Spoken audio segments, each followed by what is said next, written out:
When you hear Ben Carson and his saying creating strife with regard to this movement, how might those two little words alienate African American voters?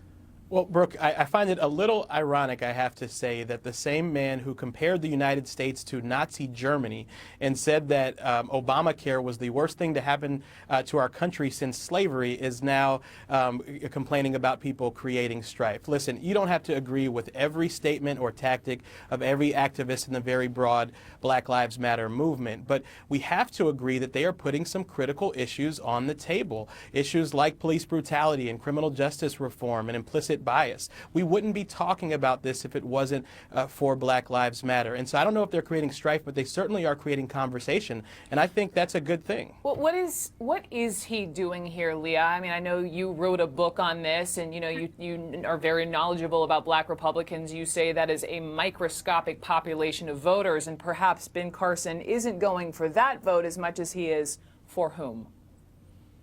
For white voters. I mean, it makes perfect sense, right? So here's an opportunity to say, hey, look, I care about racial issues, I care about such and such, but you know what? I'm actually trying to appeal to white middle of the road voters to show that actually I do care.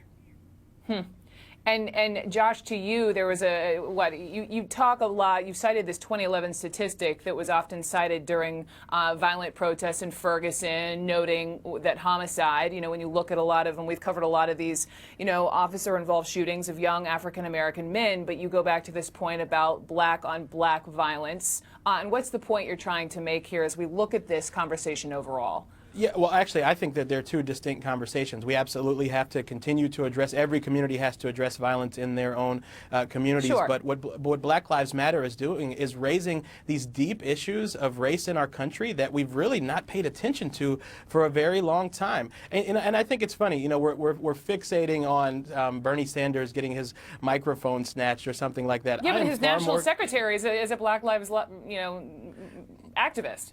Yeah, absolutely. And I'm far more concerned with, a woman dying in a Texas jail cell under suspicious circumstances, or 9 African Americans being killed in their church, than I am about, the civility of Black Lives Matter protesters. I think they're putting some really important issues on the table. And I want to hear Ben Carson put a response out. I want to hear his plan for dealing with deep issues of race in our country. I'm not hearing that from him yet. I don't know if we've really, though, heard that from a lot of these candidates. I mean, off the top of my head, I was reading a piece about Bernie Sanders, and I know Hillary Clinton has mentioned racism and brutality in speeches, but he really is the only one with this detailed, racial injustice platform. That said, let me loop back to that. But Leah, I mean, Larry Wilmore, just last night, I don't know if you caught this, he actually commented a little bit on the Black Lives Matter message, saying this. I agree that Black Lives matter, but Black manners matter as well. All right? If we're keeping it 100. If we're keeping it 100. And also keep it 100 based on the demographics. If Bernie Sanders' rallies were a Ben & Jerry's ice cream flavor, it would be Nilla, please.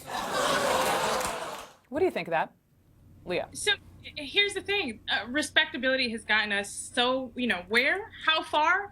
And I think part of what Black Lives Matters is trying to do is to move respectability off the table. We're saying we're not taking any more. What do you mean remove respectability off the table? Meaning that respectability is not going to keep people from getting thrown in jail, from dying in jail cells, from getting shot, right? That people with college degrees, Black men and women with college degrees, are still dying. So you know what? This is designed to disrupt and to force the issue onto the table, so that people like Ben Carson have to come up not just with rhetoric, but with policy, actual policy ideas and programs that will be designed to actually get these things moving, and to have us have a real kind of substantive conversation and actual things that come out of these conversations.